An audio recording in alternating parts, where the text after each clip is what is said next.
Welcome to Speak the Truth. My name is Gary Johnson. I'm the publisher and founder of BlackMenInAmerica.com. Today's show is for Black men only. I'm going to turn it over to our host. He is the 2020 NABJ, National Association of Black Journalists Award winner. He's the Pioneer Award winner. He's a walk-in sports history fact 24/7, 365, a DC radio sports talk show icon, Mr. Harold Bell.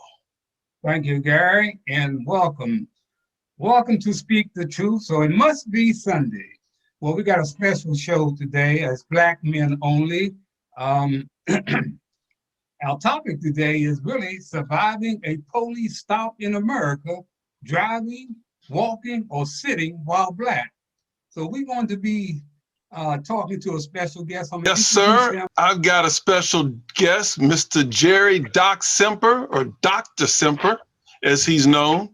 And I'm going to let Doc talk about himself. All I know is Doc has told me for years that he's a former New York City cop from the Bronx. He and I have been working together for years, traveled around the country as consultants. And so, Doc Semper, you tell them about you. Well, let's start out by saying, yeah, not only am I from the Bronx, but I worked at the precinct with the highest crime rate in the country, 41st precinct, Fort Apache, the Bronx, back in the 70s. Fort Apache. And it was so bad back then that when we graduated the police academy, our first 3 weeks of patrol, we patrolled with pistols with no ammunition. We weren't allowed to have bullets.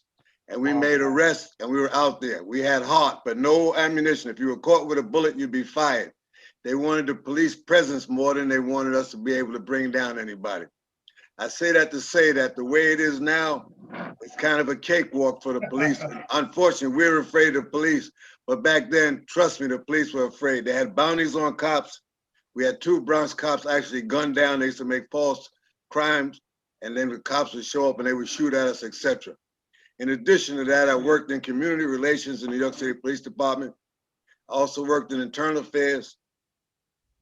I went to Howard University and graduated with a doctorate in law, criminal justice background. I've got 18 years of teaching African-American history at College Park, University of Maryland. And I say all that to say, and in addition, I helped write and craft the community-oriented policing curriculum. And then I became the principal trainer for that body of work. I say all that to say, I'm gonna give you the end of the story right now. The only people that can fix the police are the police. It has to do with attitude. We got people coming into the job that are afraid of us. They're afraid of Black people. I mean, you'd have to be a fool not to realize that's the problem. And they believe all that hype. Every Black guy is a criminal and every Black guy can fight, even if you got a suit and tie on, they're afraid of you. And the problem is we don't have what we call commitment to whatever organization we're in. There's a guy doing this program out in Sacramento, California, and he's having success. That is, the top down has to believe we need to stop it, but we have so many rules in place to help the police. As a person who also worked in internal affairs in the police department and in candidate investigation, now trust me, you have not gonna get anybody that's had all of those kind of backgrounds. Candidate investigation, internal affairs, street patrol, undercover narcotics, and regular patrol.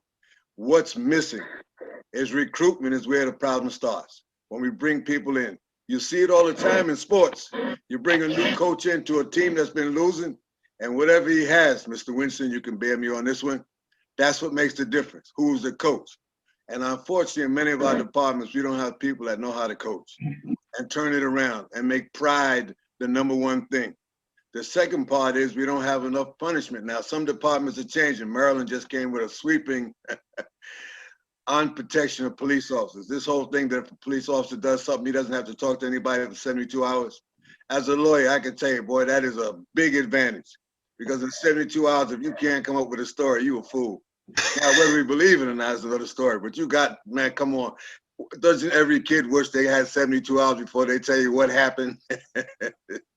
That's the problem. So the problem is right down here. 1, a fear of people that look like us. 2, very little punishment. And 3, from the top down, which is what community policing was all about. How do we get them to understand and have pride in the organization and not do? But it takes the police to police themselves. last but not least, I worked with guys that I had to actually pull aside and take to an old lot, other officers, and we took off our gun belts. One of the problems for me was I came into the police department right out of the military, so I wasn't afraid. And we had to actually exchange touching in a way that made a difference. Police can police other police officers, and that's the piece that's missing. We have to have pride. We have to treat it like we do it as a team. Bring in a coach that wants to change the attitude and say anything you do against us reflects on all of us. That's the way we did it in the military. That's the way we do it on better teams. Everybody's responsible for each other. Did I give you enough? That's fine, Don. That's fine. We'll come right back. I completely agree with Winston with respect to how we need to be. If somebody approaches you and they have a bad attitude, you showing another bad attitude is not going to help. I have been pulled over in 15 states.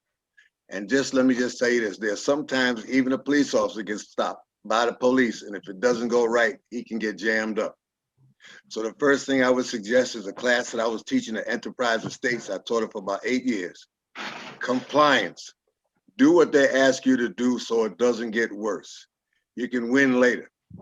You want to make sure that you do whatever it is it takes before a supervisor shows up, because that is when things usually ease up. That was the one thing that made Rodney King so different, in that it was a supervisor on scene. This is from the police side of the house. The things that changed started changing in the 69, 70, 71, civil rights and the Vietnam War, both of which I participated in. That's when it became them against us. I started college at Fordham University back in 1969, and the cops hated college students because they felt it was them against the rest of us, and basically the community. Believe me, before that, it was not like that. I grew up in New York City in the Bronx. We didn't hate the cops. In fact, they were the only friends you had. I agree, we need officers that are more in touch with the communities. We lost that when we put them in cars, air conditioning, radio, hot damn, don't even have to talk to people. I did foot patrol. If it was up to me, I'd make sure every officer had to walk a beat, get his butt out the car and talk to the people in the community. That would be one way to change it. But it doesn't do us any good to show resistance. I agree, when they roll up on me, and they have done it, the first thing I do is smile. I psych them out. I'm not trying to look like a badass. It's not one I can win. So what happens is, if you already know that they want to have an attitude with you, then don't show that attitude. You got to psych them out. You got to be like you from the street. Smile. Hi, officer, how can I help you? Well, sir, blah, blah, blah. Oh, I'm not aware of that. I'm serious. You got to eat crow for a minute so you get out of this situation. That's Yeah, you do. another thing. Let me tell you. Here's another thing. I teach de-escalation techniques to police officers. I teach them what they don't know, how to simmer down, how to take it easy. If they're already afraid of us, and if they're looking for a battle, and you give them that battle, then it's on you. I have smiled at times when I didn't feel like smiling, just to get out the situation. Show your hands and do whatever they tell you, as dumb as it might seem. Because as you drive away with no ticket and nothing further happening, you will feel better about it. We need more opportunities for our young people to be involved in programs. I was involved in a program in New York City, almost like Boys and Girls Club. Some of the programs you guys have in the county and in the district. If you want to do something, let's have more programs, because what the kids want is somebody that cares about them. And it does not have to be basketball and football, because I started a chess club. And let me tell you something, brother. You teach the young black kids how to play chess, they start feeling beating on their chest. Check it out. You can all do that. You can learn it and then teach it to the kids. They want caring adults. So while we're beating the drums about what's not happening, I'm gonna tell you, we're not doing enough with respect to our kids. Every one of you that is not involved in a children's program, you need to say, well, I get to do it. And incidentally, I work with upward bound students now and have been doing it for the last 10 years. I didn't give up on the kids. You gotta get it. What happened? Okay, guys, listen. Things that I guess the insidiousness of the racism here is every system has a need to replicate itself. And that's part of our problem. The system just replicates itself. When it comes to black officers, because I'm a former federal agent, for some black officers, their lesson about black people is the same as the white officer. And so they have some of the same fears, they get into the same things, and then they end up being acting almost just like the white officers. But Current. everything that I agree with everything that's been said today, particularly what Doc is saying about community policing and foot patrols and getting out there and being a part of the community and being seen as part of the community. It'll be hard for you for 1 minute, but we're running out of time. Come on in, Doc. All I can say is that the only thing we can do is spend a lot of time talking about the elephant in the room. Racism is there. So I don't know what good that does us. We know it's there. It's been there since World War II. They used to hang soldiers that were in uniform. They lynch them in uniform. Taking videos, I think that does help. So get yourself involved.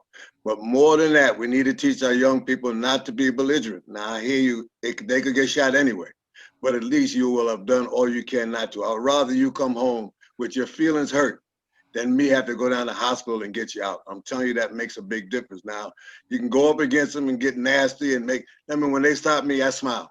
I'm with the Winston School, I smile. I'm not trying to get nothing started. And like I said, I've been stopped in 15 states and I haven't had any problems because I put a facial expression. There's a thing in policing. In the first 15 seconds as he approaches your car, he's deciding whether he wants to go further with it. I know you don't want to hear it, but that's the way it goes. So you can turn him around. So teach our young people. And then the last thing is get our young people engaged in other things. And it doesn't have to be only football and basketball. Like I tell you, I started a chess club and these little black kids are pumped about that. So we need to get them involved. They're looking for somebody to care about them. And if they're from a tough neighborhood and they don't have that, then we need to give it. And as black men, that's the role we're supposed to play. That's what I had in New York growing up. Black men in the neighborhood that cared about us. They could tell you, boy, stop that. Well, that's what's missing. So that's my advice. Get involved. Okay. Thank you, Doc.